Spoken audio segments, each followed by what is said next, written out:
"We're busy that weekend, Valerie. Maybe next month." My mother's voice came through the phone with that same dismissive tone I had heard my entire life. I stood in my brand new apartment in Portland, Oregon, looking out at the skyline I had worked 8 years to afford, and felt my chest tighten. "But Mom, I just bought my first place. I wanted everyone to see it, just for a few hours." "Your father has a golf tournament, and your sister Bethany is showing a house to an important client. You know how real estate is. We'll come by when things settle down." Things never settled down. Not for them. Not when it came to me. My name is Valerie. I'm 35 years old, and I'm a nurse at Providence Portland Medical Center. For the past 8 years, I had worked double shifts, picked up holidays, covered for colleagues, and saved every penny I could squeeze from my paychecks. I lived in a cramped studio apartment, with paper-thin walls where I could hear my neighbor's television through the night. I drove a 15-year-old sedan that broke down more often than it ran. I wore scrubs that I had mended 3 times over and ate ramen noodles more nights than I cared to admit. But I did it. I finally did it. Last week, I closed on a beautiful 1-bedroom apartment on the 14th floor with floor-to-ceiling windows overlooking the city. It wasn't a mansion, but it was mine. Completely mine. No landlord, no mold in the bathroom, no upstairs neighbor stomping around at 2 a.m. Just my own space with hardwood floors, a kitchen with actual counter space, and that incredible view. I had called everyone. My parents, my sister Bethany, my brother Trevor, even my cousin Janine, who I barely spoke to anymore.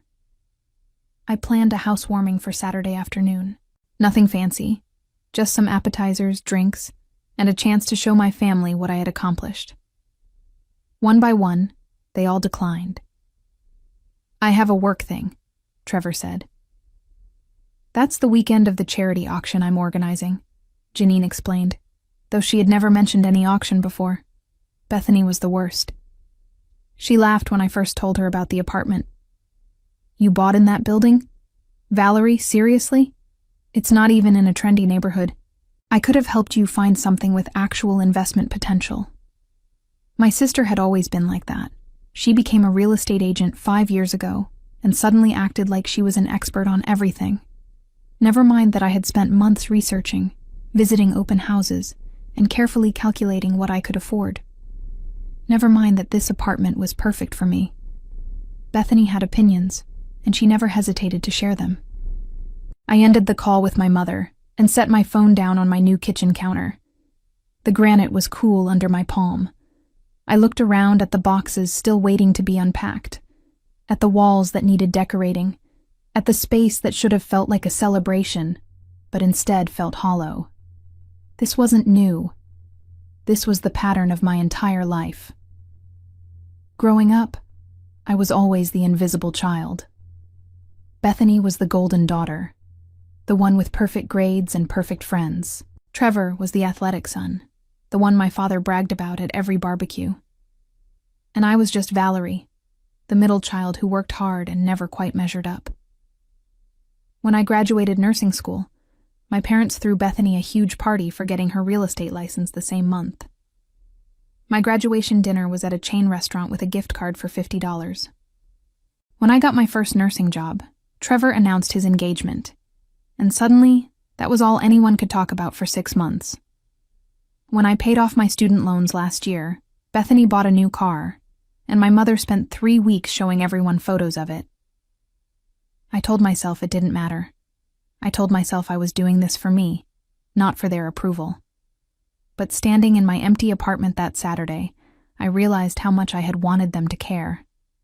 Just once. Just for one afternoon. I spent the weekend alone, unpacking boxes and arranging furniture. I hung curtains. I assembled a bookshelf.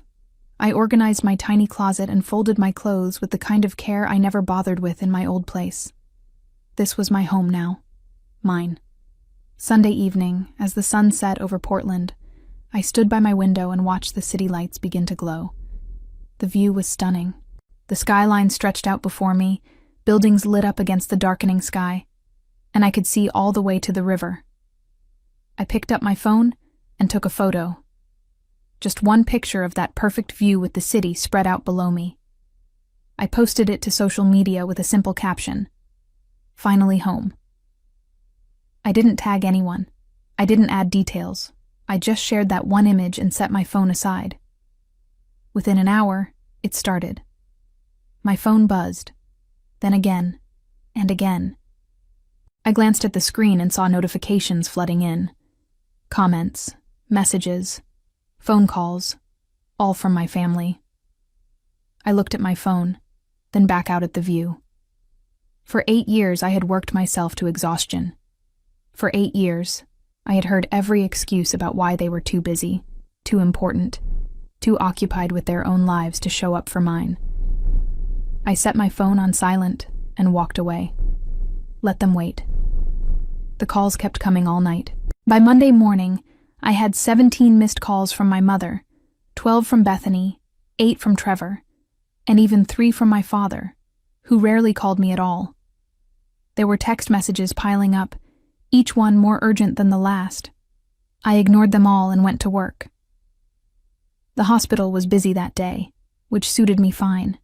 I needed the distraction. I checked vitals, administered medications, comforted anxious patients, and did all the things that made me good at my job. During my lunch break, I finally looked at my phone. The messages were almost amusing in their progression. My mother's first text was casual. "Saw your post. Call me when you can." An hour later, "Valerie, please call. We need to talk about your apartment." By midnight, "This is ridiculous. Pick up your phone." Bethany's messages followed a similar pattern, though hers had an edge of professional interest. "Is that the Westview building? I didn't know you were looking at high-rises. Call me. I have questions." Trevor's texts were shorter but more frequent. "Nice view." Then, "Seriously, call Mom." Then, "What floor are you on?" I put my phone away and finished my shift. That evening, I stopped at a furniture store and bought a new couch. A real one, not the second-hand futon I had been sleeping on for years. The salesman was friendly, and I found myself telling him about my new apartment, about the view, about how I had worked so hard to get here. He congratulated me like he meant it, and I felt a small surge of pride. When I got home, there was a voicemail from my mother. "Valerie, I don't understand why you're not answering. Your father and I have been talking, and we'd love to come see your new place. Maybe this weekend? Call me back." I deleted it. The truth was, my family had never understood what my life was like. They didn't know about the double shifts or the times I picked up extra hours during holidays so I could save an extra $200 a month. They didn't know I had worked Christmas, New Year's, and Thanksgiving for 5 years straight. They didn't know about the 60-hour weeks or the exhaustion that seeped into my bones. They never asked. My mother and father lived comfortably in the suburbs in the same house where I grew up. My father managed a small accounting firm, and my mother volunteered at the country club.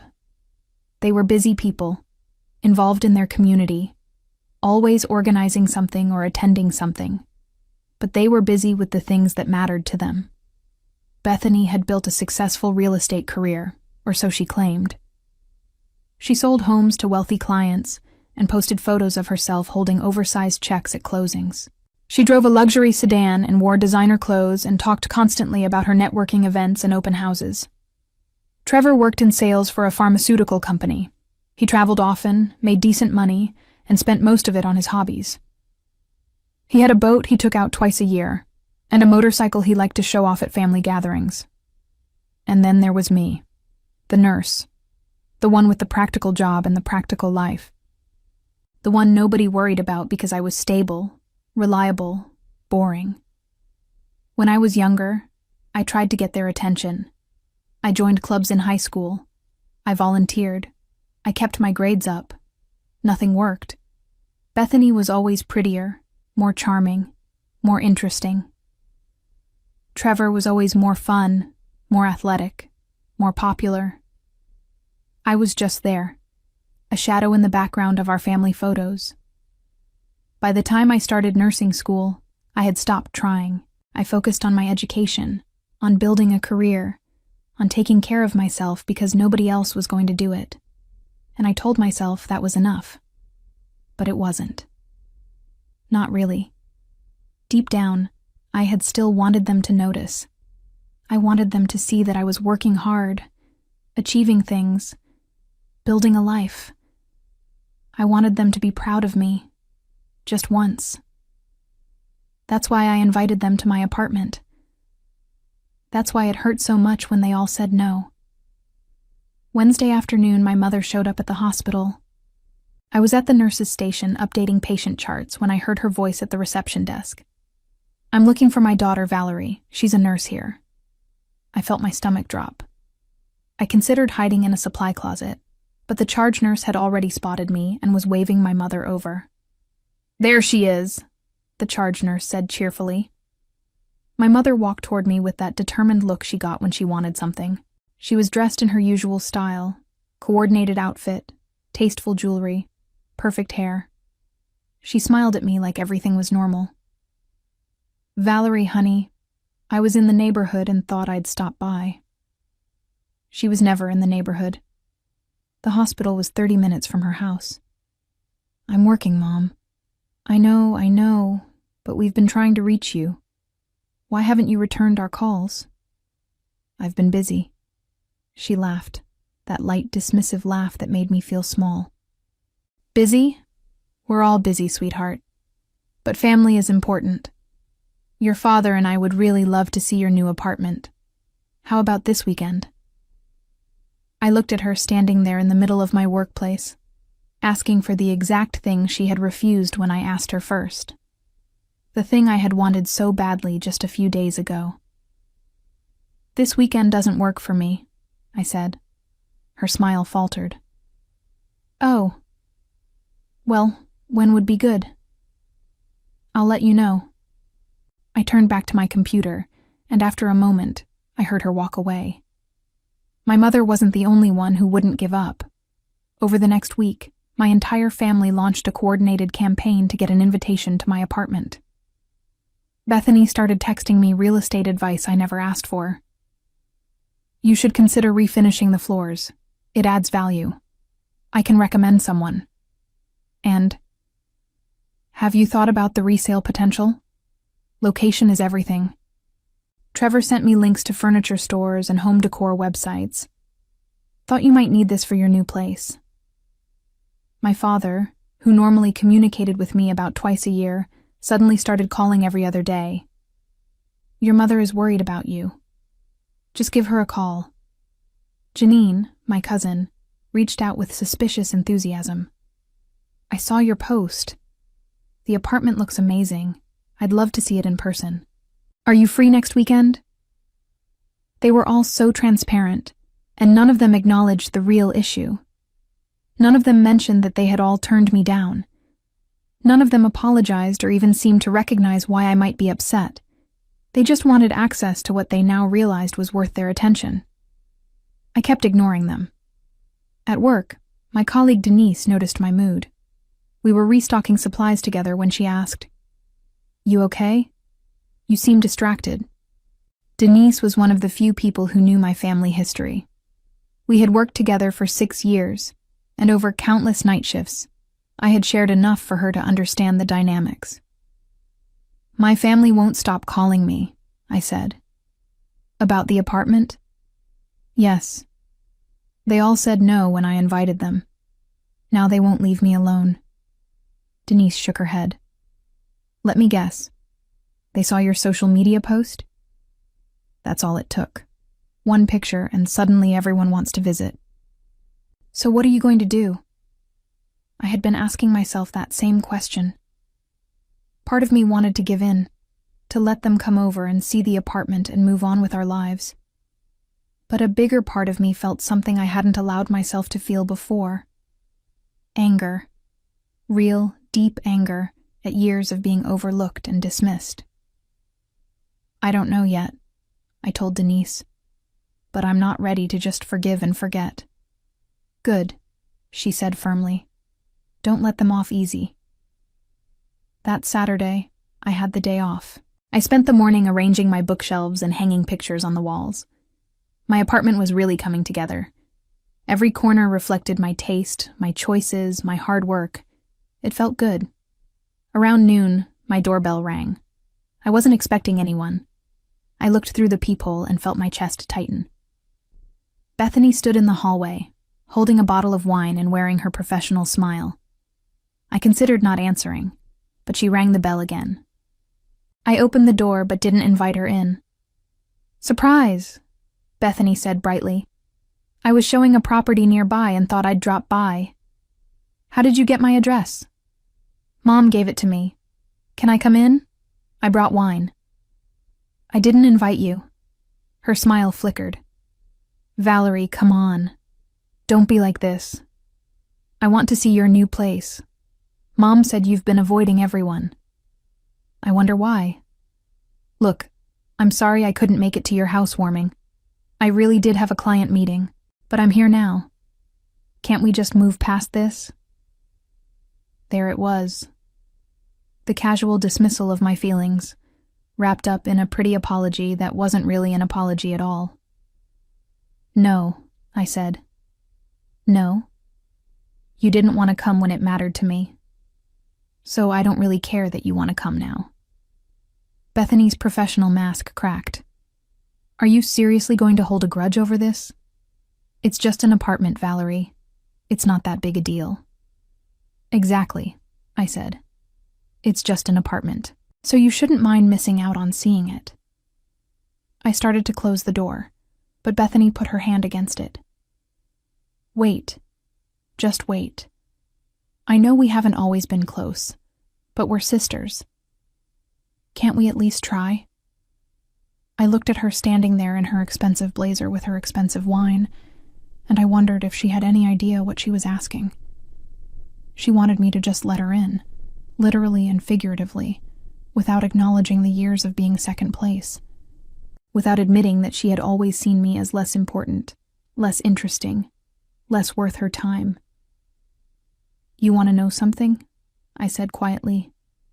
"I worked 8 years for this apartment. 8 years of double shifts and holidays and exhaustion. And when I finally bought it, the first thing I wanted was to share it with my family. That's all I wanted.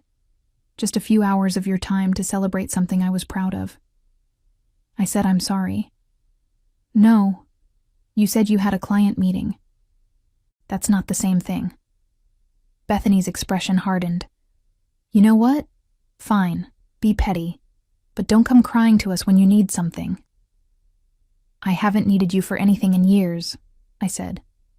"I think I'll manage." I closed the door. My hands were shaking. I walked to my window and looked out at the view that had started all of this. The city stretched out below me, indifferent to my family drama, indifferent to my hurt feelings. Just buildings and streets and lives being lived. My phone buzzed. It was a text from my mother. "Bethany told me what happened. This is unacceptable. You need to apologize to your sister." I stared at the message for a long moment. Then I blocked her number. I blocked Bethany's number. I blocked Trevor's number. I even blocked my father's number. I set my phone down and felt something shift inside me. For 35 years, I had waited for my family to see me, to value me, to make me feel like I mattered. And they never did. Maybe it was time to stop waiting. Maybe it was time to build a life where I didn't need their approval at all. The silence that followed blocking my family was both terrifying and liberating. For the first 2 days, I kept checking my phone, half expecting to find a way around the block, some emergency that would force me to respond. But nothing came. Just blessed, peaceful silence. Work became my refuge. I picked up extra shifts again, not because I needed the money anymore, but because I needed the distraction. The hospital was the one place where I felt competent, valued, necessary. Patients didn't care about family drama. They just needed someone who showed up and did the job well. It was during a particularly long Thursday shift that everything started to unravel in ways I hadn't anticipated. I was checking on a patient in room 312 When I heard familiar voices at the nurse's station, my stomach dropped before my brain even processed who it was. My mother and Bethany were talking to the charge nurse. I stepped back into the patient's room, hoping they hadn't seen me. Through the partially open door, I could hear their conversation. "We're very worried about her," my mother was saying in that concerned voice she used when she wanted sympathy. "She's been acting strange, blocking our calls. We just want to make sure she's okay." "I can have someone check if she's available," the charge nurse offered. No, we'll wait. We brought her favorite lunch. She's been working so hard." My favorite lunch. They didn't even know what my favorite lunch was. I hadn't eaten with them in months, maybe longer.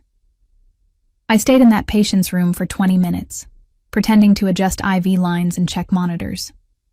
When I finally emerged, my mother and Bethany were sitting in the waiting area with a bag from an expensive deli I had never been to. I had two choices: confront them or hide in the supply closet until they left. I chose confrontation. "What are you doing here?" I asked, keeping my voice low. We were in a hospital, after all. My mother stood immediately, her face brightening with manufactured relief. "Valerie, there you are. We've been so worried. You blocked our numbers." "Yes, I did." "Why would you do that? We're your family." "You came to my workplace. This is inappropriate."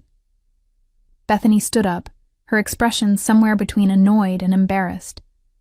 Several other staff members were watching now, and I could tell she didn't like the audience. "We just wanted to talk to you. You won't answer our calls or texts." "Because I don't want to talk to you." My mother reached for my arm, but I stepped back. "Valerie, please.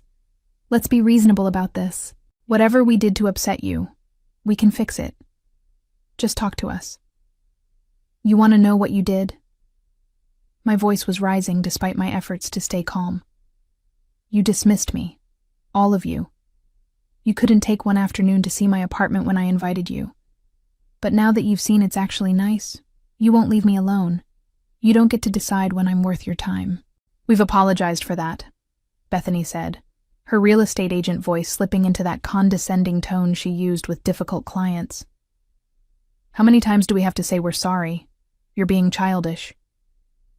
"Childish? I'm being childish?" "Yes," Bethany said firmly.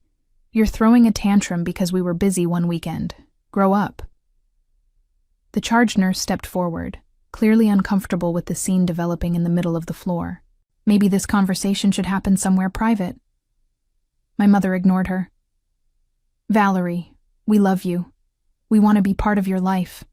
But you have to meet us halfway. We made a mistake, and we're trying to make it right. What more do you want?" That question hung in the air between us. What did I want? I wanted them to have shown up when I asked. I wanted them to have cared about my accomplishments without needing social media to tell them it was impressive. I wanted 35 years of being invisible to not have happened. But I couldn't say any of that. Not here, not now, not in front of my colleagues and patients. "I want you to leave," I said quietly. "I'm at work. This is unprofessional, and you're putting me in an impossible position." "We're not leaving until you agree to talk to us properly," my mother said, and I saw the steel beneath her concerned parent act. "We'll wait as long as we need to." The charge nurse touched my shoulder gently. "Valerie, why don't you take your break? Use the conference room. 10 minutes. It wasn't really a suggestion. She was trying to help me manage the situation before it got worse, but I felt trapped. I couldn't make a bigger scene, and I couldn't leave them sitting in the waiting area all day. "Fine," I said. 10 minutes. We walked to the small conference room in silence. Once inside, my mother and Bethany sat down like we were about to have a pleasant family meeting. I remained standing. "Talk," I said. My mother pulled out a chair for me. "Sit down, honey. You've been on your feet all day." "I'm fine standing. You have 10 minutes. Bethany sighed dramatically. This is ridiculous. We're here because we care about you, and you're treating us like we're the enemy. You showed up at my job and ambushed me. We had to, my mother said. You blocked us. What else were we supposed to do? Respect my decision. Your decision to cut off your entire family? Bethany leaned forward. Over what? Over us being busy one weekend? Do you even hear yourself? I felt my hands clench into fists. It's not about one weekend. It's about every weekend. Every graduation, every achievement, every time I needed you and you weren't there. That's not fair, my mother protested. We've always been there for you. No, you haven't. You've been there for Bethany's open houses and Trevor's golf tournaments and Dad's office parties. But when I graduated nursing school, you threw me a dinner at a chain restaurant. When I paid off my student loans, nobody even said congratulations. We did say congratulations, Bethany interjected. Did you? Because I don't remember it. My mother's face was flushed now, and I could see her struggling to maintain her composure. We've done our best with all three of you. If you felt neglected, I'm sorry. But you need to understand that we had limited time and resources. We made choices we thought were right. You chose them over me. Every time. That's not true. Then prove it, I said. And even as the words came out, I knew I was making a mistake. Tell me one thing about my life right now. One thing about what matters to me, what I care about, what I do when I'm not at work. Tell me anything that shows you actually know who I am. The silence that followed was deafening. My mother opened her mouth, closed it, looked at Bethany for help. Bethany shrugged. You work at the hospital. You just bought an apartment. That's it? That's all you know about me? Well, you're not exactly an open book, Bethany said defensively. You never share anything with us. Because you never ask.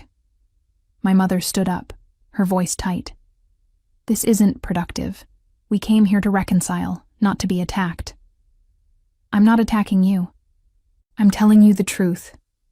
Your truth, she corrected. Your version of things. There are 3 sides to every story, Valerie. Then tell me yours. But she didn't. She just gathered her purse and looked at Bethany. We should go. She's clearly not in a place where she can have a rational conversation.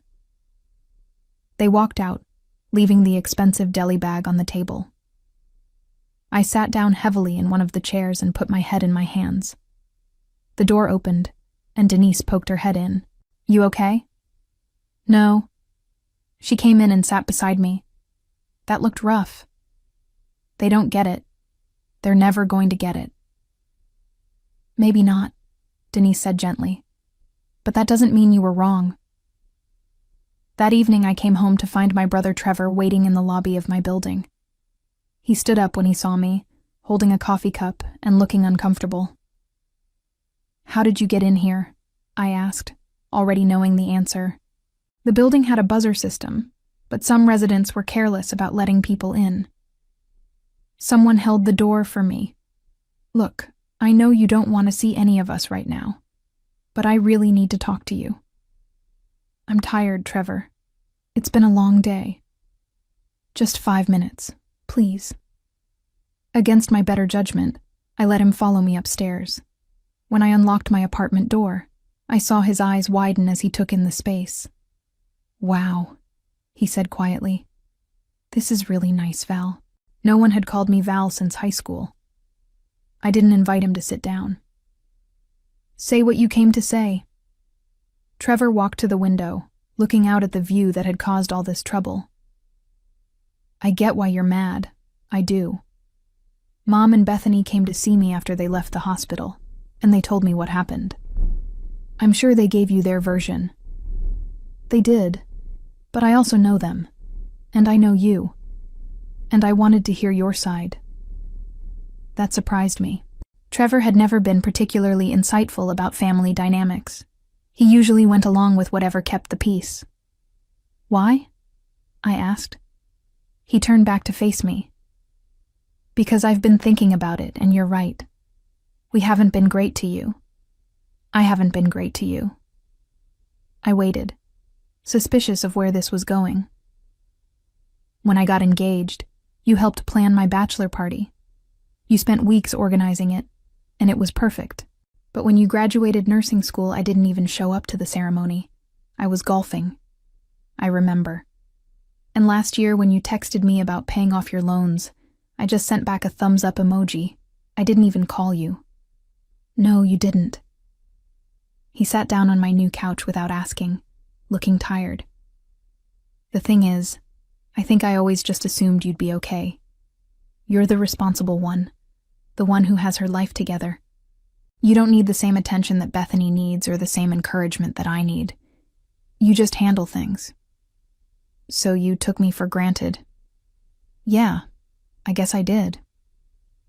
It was the most honest thing any member of my family had said to me in years, and I didn't know how to respond. Why are you telling me this? I asked. Because Mom called me crying after the hospital thing.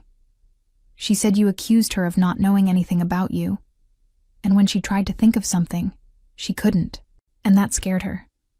It should scare her. It scared me too, because I realized I couldn't answer that question either. I don't really know you, Val. Not anymore.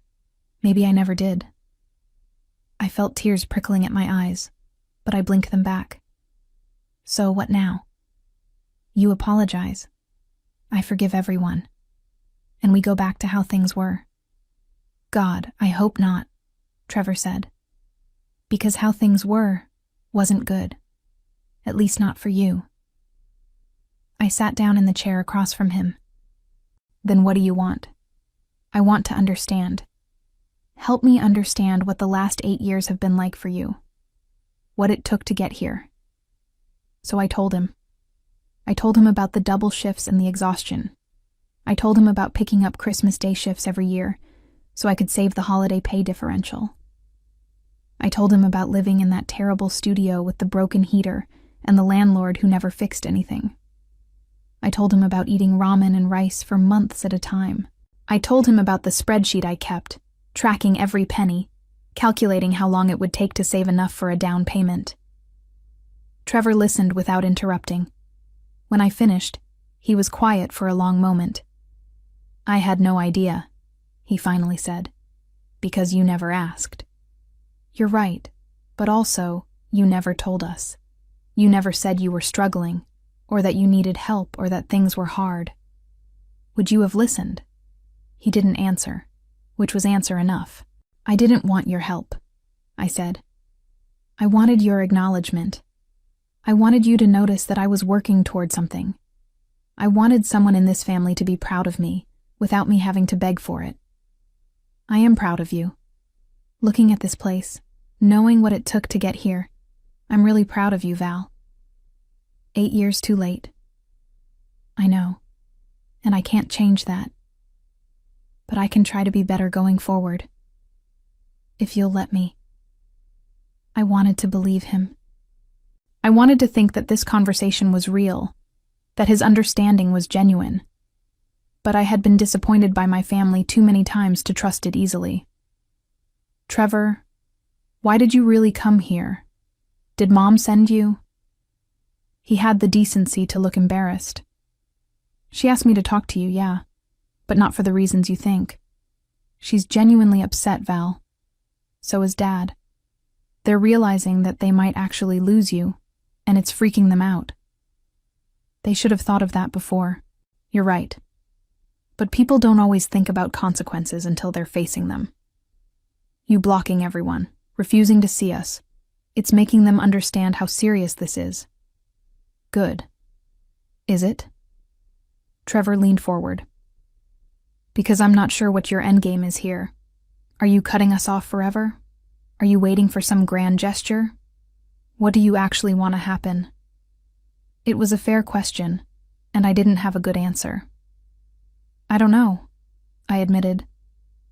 I just know I'm tired of being the one who always bends. I'm tired of being understanding and flexible and forgiving, while everyone else just does whatever they want. Then don't bend. Make us work for it. Make us prove we can do better. And if you can't? If this is just temporary guilt and in a month everything goes back to normal? Then you'll know, and you can make your decision with full information. We sat in silence for a few minutes. Outside my window, the city lights were beginning to glow as dusk settled over Portland. I'm not ready to see everyone yet, I said finally. I'm still too angry. That's fair, but will you at least unblock my number so I can check in on you? Not for them, just for me. I considered it. Maybe. But if you start acting as their messenger, you're getting blocked again. Deal. He stood up to leave, then paused at the door. For what it's worth, this apartment is incredible. You should be proud of yourself, Val. I know I would be. After he left, I sat in my chair and looked around at my space. The conversation with Trevor had stirred up feelings I had been trying to avoid. Part of me wanted to believe that things could change, that my family could actually learn to treat me differently. But another part of me, the part that had been hurt too many times, knew better than to hope. My phone buzzed.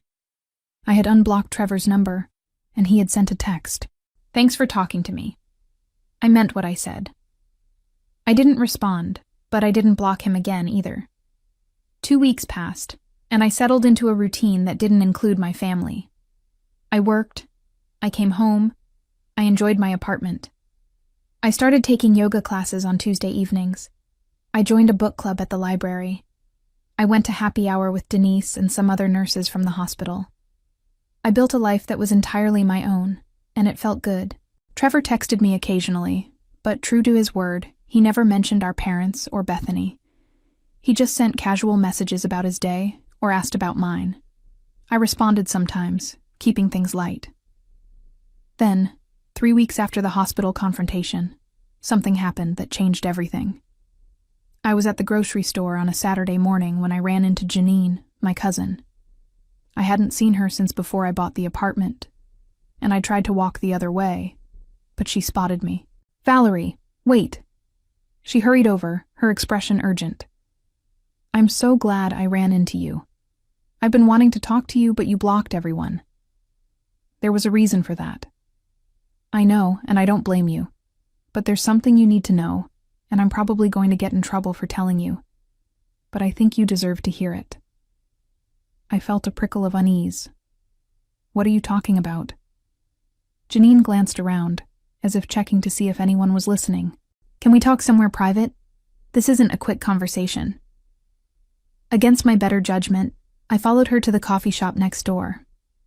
We sat in a corner booth, and Janine ordered 2 coffees before turning to face me. I need you to understand something first, she said. I'm not telling you this to cause drama or to take sides. I'm telling you because it's the right thing to do, and because I care about you. Janine, what is going on? She took a deep breath. Your mom and Bethany have been talking about your apartment. A lot. And not in a nice way. Okay. They're obsessed with it. Your mom told everyone at her book club about how you're living in some fancy high-rise, making it sound like you won the lottery or something. But when I talked to her privately, she said something that really bothered me. What did she say? She said they need to get back in your good graces because they want you to list Bethany as your real estate agent when you sell. She said it's a prime property, and Bethany could make a good commission off it. I felt my stomach drop. What? That's not even the worst part. Your dad has been asking Trevor questions about your finances. How much you make, whether you had help buying the place, if you have a mortgage. Trevor said no at first, but your dad kept pushing. Why? Janine hesitated. I think they're trying to figure out if you have money. Your mom made some comment about how if you could afford that apartment, you could afford to help them out with some things. Help them out with what? I don't know exactly. But your mom mentioned that they're having some financial problems. Something about their investments not doing well.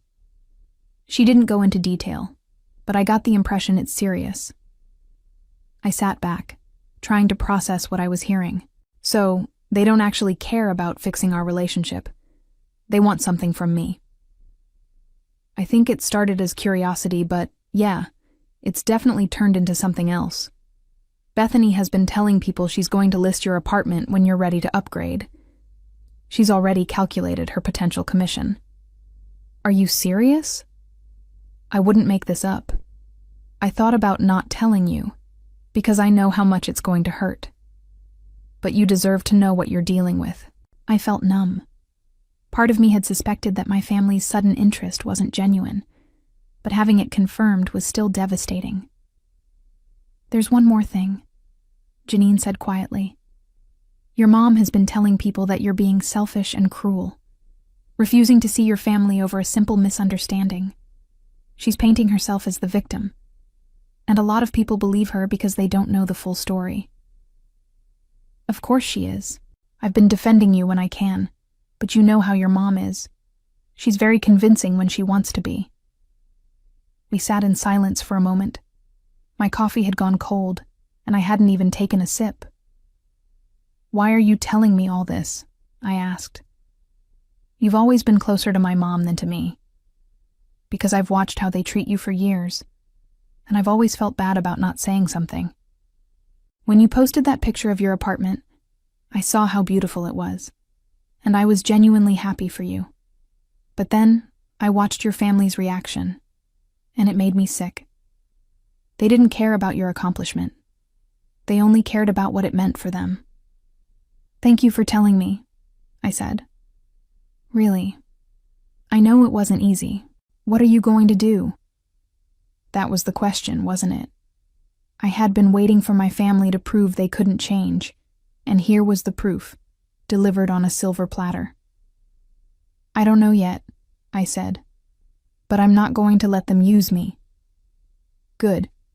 And Valerie? For what it's worth, I think you've handled this with a lot more grace than I would have. They don't deserve your forgiveness. After Janine left, I sat in that coffee shop for another hour, thinking about everything she had told me. The betrayal hurt, but it also crystallized something for me. I had been holding on to a small hope that my family would wake up and realize what they had done, that they would genuinely want to repair our relationship. But that hope was based on the family I wished I had, not the family I actually had. My real family saw me as a resource, not a person. They saw my apartment as an opportunity, not an achievement. And when I set boundaries, they didn't respect them. They just looked for ways around them. I pulled out my phone and looked at the blocked numbers. With a few taps, I unblocked them all. Not because I wanted to reconcile, but because I wanted to see what they would do next. I wanted to watch them reveal themselves completely, and I was going to make sure that when they did, there would be consequences. Within minutes, my phone started buzzing. Messages from my mother, from Bethany, from my father. All variations of the same theme: relief that I had unblocked them, requests to talk, invitations to dinner. I responded to none of them. Instead, I opened a new note on my phone and started writing down everything I knew. Every promise they had broken, every achievement they had dismissed, every time they had chosen someone else over me. And now, their plan to use my apartment for Bethany's commission and their financial problems. If they wanted to play games, I would play. But I would play to win. I spent the next week preparing. If my family wanted access to my life, to my apartment, to whatever financial help they thought I could provide, they were going to have to earn it. But more importantly, they were going to have to show everyone who they really were. The first step was accepting their invitation to Sunday dinner at my parents' house. My mother nearly cried with relief when I called her back. "Oh, Valerie, I'm so glad you're ready to talk. We've missed you so much." "I've been thinking about what you all said," I told her, keeping my voice neutral. Maybe I was being too harsh. Family is important. "Yes, exactly. That's exactly what I've been saying. Come to dinner on Sunday. Your father will make his special ribs. It'll be just like old times." Just like old times. That was exactly what I was counting on. Sunday arrived, and I drove to my parents' house in the suburbs. The familiar tree-lined street, the perfectly manicured lawn, the house that had never quite felt like home. I sat in my car for a moment, steeling myself. When I walked in, everyone was already there. My parents, Bethany, Trevor. They all turned to look at me, and I saw relief on their faces, mixed with something else. Calculation. Valerie? My mother hugged me tightly, longer than necessary. I'm so glad you came. We've been so worried about you. Hi, Mom. My father stood up from his chair, giving me an awkward pat on the shoulder. Good to see you, kiddo. How have you been? Busy with work. Bethany approached with a smile that didn't reach her eyes. I'm glad we can all move past this misunderstanding. Family is too important to let grudges get in the way. I noticed she didn't apologize. None of them did. They just acted as if my anger had been an overreaction that I was now, thankfully, over. We sat down to dinner, and for the first 30 minutes, they kept the conversation light. The weather, local news, Trevor's new golf clubs. No one mentioned my apartment, or the fact that I had blocked them all for weeks. Then, as we were clearing the table, my mother made her move. Valerie, honey, I was thinking, since you're settling into your new place, maybe we could all come visit next weekend. I'd love to see what you've done with it. I'd love that, I said easily. Actually, I was thinking of having a bigger housewarming party. Invite some friends, colleagues from the hospital, maybe some neighbors. My mother's smile faltered slightly. Oh, well, that sounds nice, but I was thinking more of a family thing. Just us. Why not both? I suggested. A proper party would be fun. I could show everyone the place at once. Bethany jumped in. That's a great idea. And you know, Val, I've been thinking. That building you're in has excellent resale potential. When you're ready to upgrade, I'd be happy to handle the listing for you. Family discount, of course. There it was, exactly what Janine had said. Upgrade? I asked innocently. I just bought the place. Of course. I just mean eventually. It's never too early to think about your investment strategy. That's a hot property, and I could get you top dollar when the time comes. I'll keep that in mind. My father cleared his throat. You know, Valerie, I've been curious. That apartment must have cost a pretty penny. How did you manage the down payment? I saved, I said simply. On a nurse's salary? That's impressive. Very impressive. You must have quite a nest egg built up. I saw where this was going. I do okay. The thing is, my father continued, your mother and I have been having some financial difficulties. Nothing major, but our investments haven't performed as well as we'd hoped. We're getting older, and we need to think about retirement. We were wondering if you might be in a position to help out a bit. Just temporarily, of course. And there it was, the real reason for the reconciliation. How much are we talking about? I asked. My parents exchanged glances. Maybe $20,000 to start, just to get us back on solid ground. $20,000, more than a quarter of what I had saved for my down payment. Money that represented years of sacrifice. That's a lot of money, I said carefully. We're family, my mother said, reaching across to pat my hand. We've always been there for you, and now we need you to be there for us. Always been there for me. The lie was so blatant I almost laughed. Let me think about it, I said. It's a big decision. Of course. We understand. But we'd appreciate an answer soon. The situation is becoming rather urgent. Trevor had been quiet through most of dinner, but now he looked at me with an expression I couldn't quite read. He knew something was wrong. He might not know exactly what I was planning, but he sensed it. After dinner, as I was leaving, he followed me out to my car. Val, what are you doing? What do you mean? You're planning something, I can tell. I looked at him for a long moment. Do you know what they asked me in there? I heard. And it's messed up. They shouldn't have asked you for money, especially not after everything that's happened. But you didn't say anything. He looked down. No, I didn't. That's what I thought. I got in my car and drove away, leaving him standing in the driveway. The next Saturday, I hosted my housewarming party. I invited everyone, my family, colleagues from the hospital, neighbors from my building, friends from yoga and book club, even Janine and some extended family members. 50 people in total, all gathered in my apartment and spilling out into the hallway. I had spent days preparing. Not just food and drinks, but something else. Something my family had no idea was coming.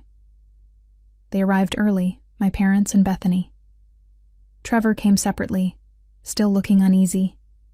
They moved through my apartment with proprietary interest, my mother commenting on the furniture placement, my father examining the view, Bethany taking notes on her phone about the building's amenities. This really is a prime property, Bethany said loudly enough for others to hear.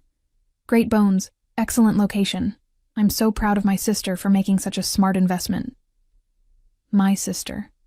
Suddenly, I was her sister again, now that there was something in it for her. As more guests arrived, I played the perfect hostess. I introduced my family to my colleagues, to my neighbors, to everyone. I made sure everyone knew who they were. This is my mother, who taught me the importance of hard work, I said, watching her preen. And my sister Bethany, who's a successful real estate agent. And my father, who always had such high standards.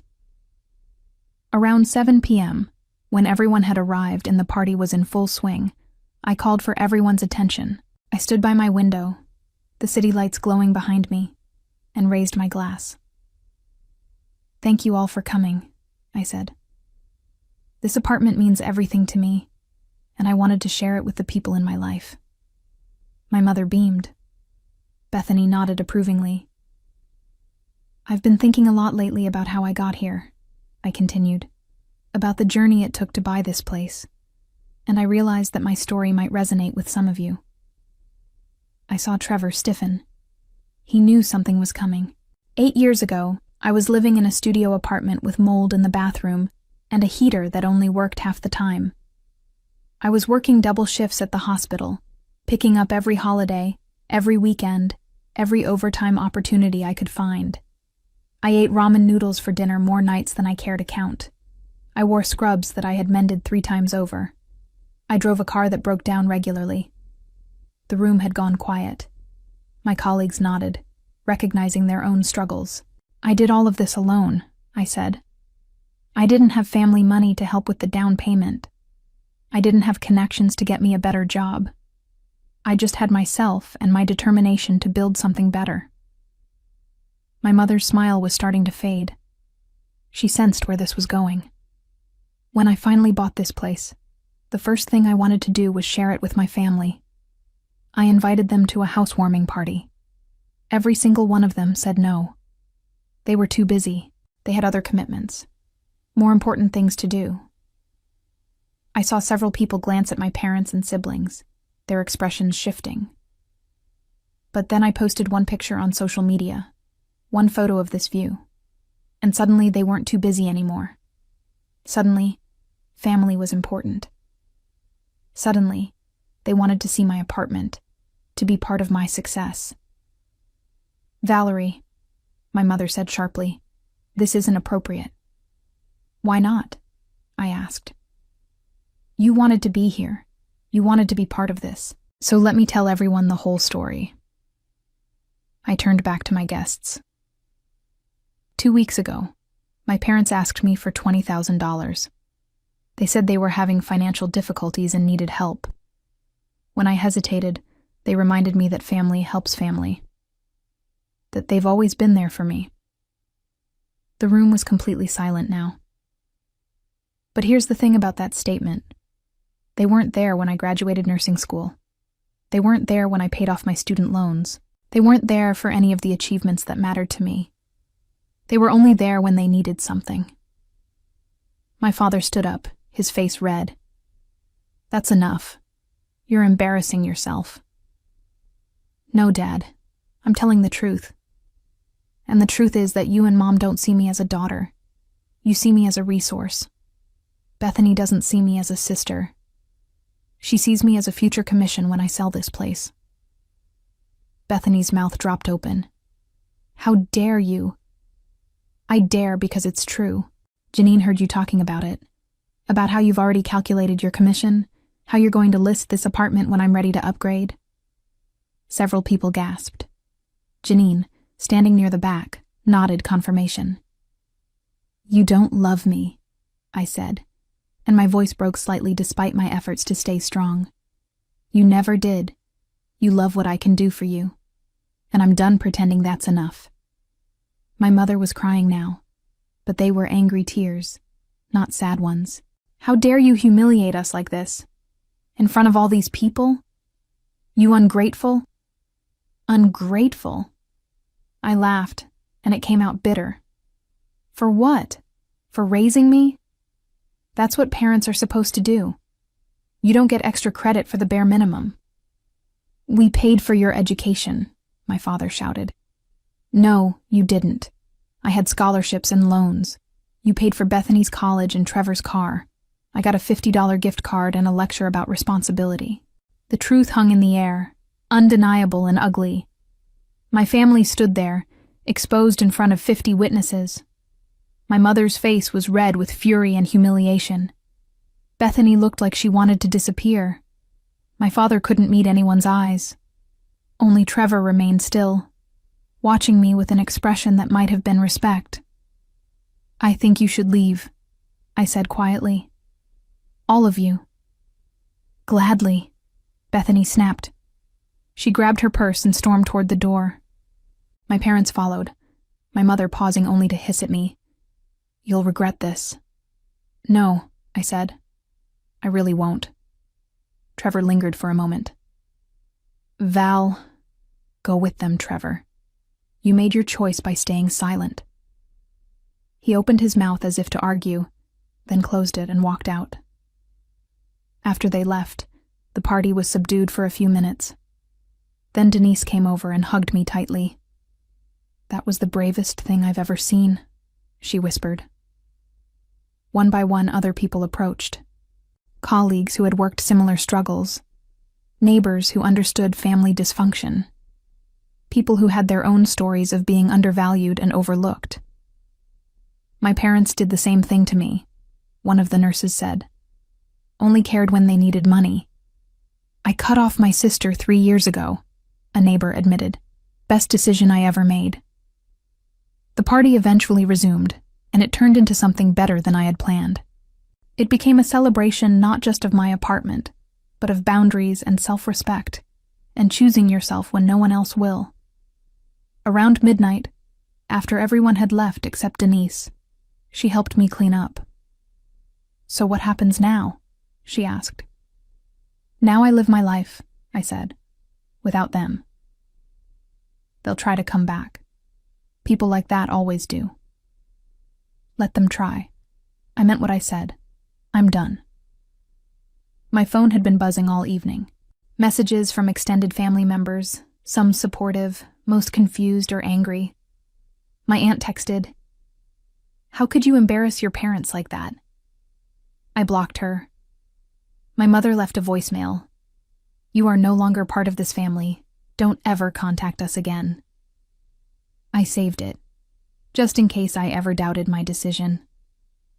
Bethany sent a long text about how I had ruined her reputation, how she would never forgive me, how I was a selfish person who would die alone. I forwarded it to several people who had been at the party, letting her words speak for themselves. Only Trevor's message was different. I understand why you did it. I'm sorry I wasn't strong enough to stand with you. I didn't respond. Maybe someday I would, but not yet. The wound was too fresh, and his silence had hurt almost as much as my parents' betrayal. Over the following months, I watched my family face the consequences of their behavior. Word spread quickly through our extended family and their social circle. My mother's friends at the country club heard about the party, about the demands for money, about Bethany's calculated plan to profit from my apartment. Their reputation suffered. Invitations stopped coming. My mother's book club disbanded after several members sided with me, refusing to associate with someone who had treated her daughter so callously. Bethany's real estate business took a hit when several potential clients heard about her behavior and chose different agents. She tried to spin the story, to paint me as a vindictive liar, but too many people had witnessed the truth. My father's accounting firm lost 2 major clients who were uncomfortable working with someone whose family values were so questionable. They had to sell their house in the suburbs and downsize to a small condo. I felt no sympathy. They had made their choices, and choices have consequences. As for me, I stood in my apartment 1 year later, looking out at the same view that had started everything. The city lights glowed against the night sky, and I felt something I hadn't felt in years: peace.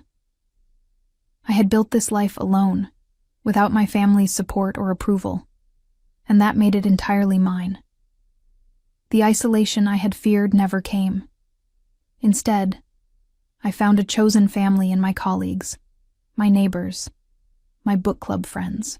People who showed up when they said they would, who celebrated my achievements without needing to be convinced they mattered, who valued me for who I was, not what I could do for them. I didn't regret exposing my family at that party. Some might call it petty or cruel, but I call it necessary. They had spent 35 years treating me as invisible, as less than, as someone who existed only to serve their needs. And when I finally set boundaries, they proved exactly who they were. The revenge wasn't just in the public humiliation. It was in choosing myself, in building a life so complete and fulfilling that their absence became a blessing rather than a loss. I had waited so long for my family to see me, to value me, to love me the way I deserved. And in the end, I realized the only person who needed to see my worth was me.